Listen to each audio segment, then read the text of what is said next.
Alors non, je vous cache pas que j'en ai parlé la fois dernière, mais j'ai absolument rien fait pour trouver un remède. En fait, j'y crois pas trop. Je me dis que dans tous les cas, faudrait peut-être que j'essaye de voir, de faire des séances d'hypnose ou. Mais voilà, je suis pas convaincue que je vais être réceptive parce que ben, je sais pas comment expliquer. Mais c'est en moi quoi. J'ai ce besoin de chocolat et je pense pas être réceptive à quelqu'un qui va me dire qu'il faut arrêter. Enfin, je sais pas comment vous expliquer. Mais il faudrait que j'essaye. Il faudrait vraiment que j'essaye. Après, c'est vrai qu'ici, j'ai pas d'adresse de spécialiste pour ce genre de choses. Il faudrait que je me renseigne. Mais pour l'instant, non. J'ai pas trouvé d'astuce. Il y a rien qui marche. Alors oui, ça en fait partie. Après, pour être transparente, mon plus gros problème depuis que je suis toute petite, c'est que je suis constipée. Voilà. Comme ça, vous savez tout. Je vais très très rarement aux toilettes, donc j'évacue pas. Donc forcément, j'ai souvent le ventre ballonné, j'ai souvent mal au ventre. Et forcément, c'est beaucoup plus fragile. Comme j'avais dit, j'ai un dolichocolon, donc j'ai un intestin qui est beaucoup plus long que la normale. Ce qui fait que ça descend très très lentement, voire ça se bloque à un moment donné.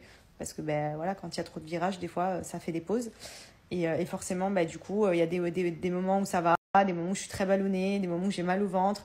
Mais j'ai appris à vivre avec, ça fait 30 ans que c'est comme ça. Donc, j'ai essayé plein de choses et honnêtement, il n'y a rien qui fonctionne. Je suis vraiment bouchée, c'est le cas de le dire. Donc voilà, c'est pas tous les jours facile à ce niveau-là.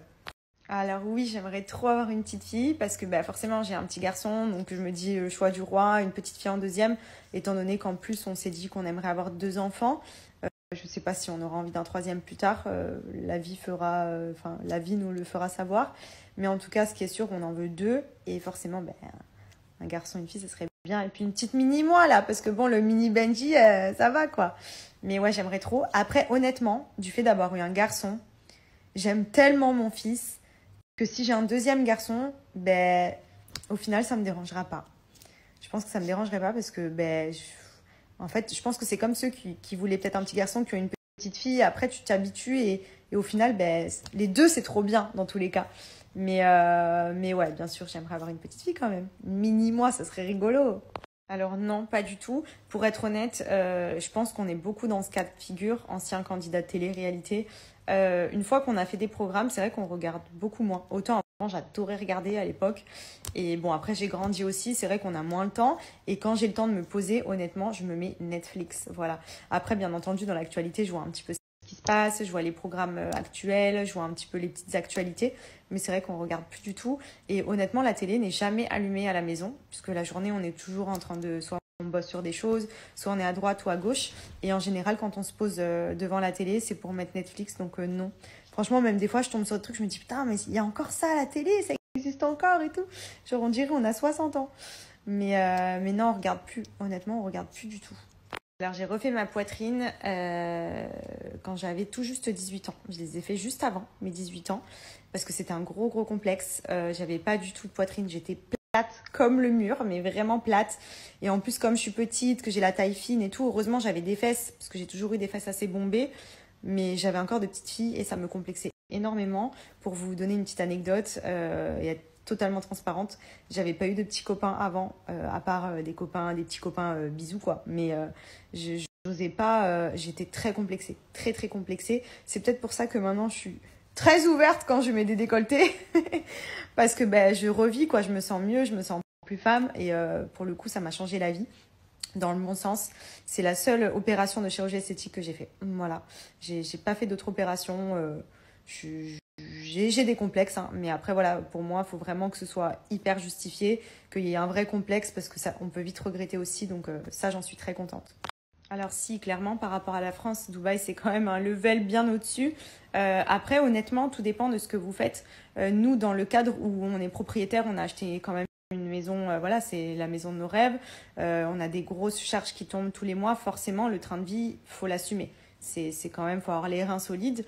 Mais après, c'est vrai que bon, ça reste quand même plus cher, je trouve, que la France, à tout niveau quasiment. À part juste peut-être pas l'essence, même si ça a quand même augmenté aussi ici. En fait, c'est un cadre de vie où tu dépenses. Et par exemple, pour nous expatriés, on a des charges qui tombent, qui sont, on peut pas passer outre. Je veux dire, on peut pas se dire, on va essayer de minimiser un peu les dépenses ou quoi, parce que, par exemple, tous les ans, on doit renouveler nos sociétés, nos licences, nos cartes de voiture, et c'est des grosses dépenses à chaque fois. Pareil pour ce qui est des charges de la maison, de la communauté, l'eau ici qui est hors de prix. Donc en fait, il y a beaucoup de grosses charges. Donc au final, même tous ceux qui disaient oui, il n'y a pas d'impôts, etc. Alors oui, sur certains types de structures, mais il ne faut pas oublier que voilà, quand on a des commerces ou des business en France, bah, les impôts, on les paye en France. On a beau habiter ici, on doit quand même payer nos impôts en France sur des structures qui sont françaises. Donc on n'est pas à 0% d'impôts, voyez. Donc voilà, il y en a beaucoup qui disaient oui, tout le monde est parti à Dubaï pour ça, mais je vous jure, il faut assumer le rythme ici.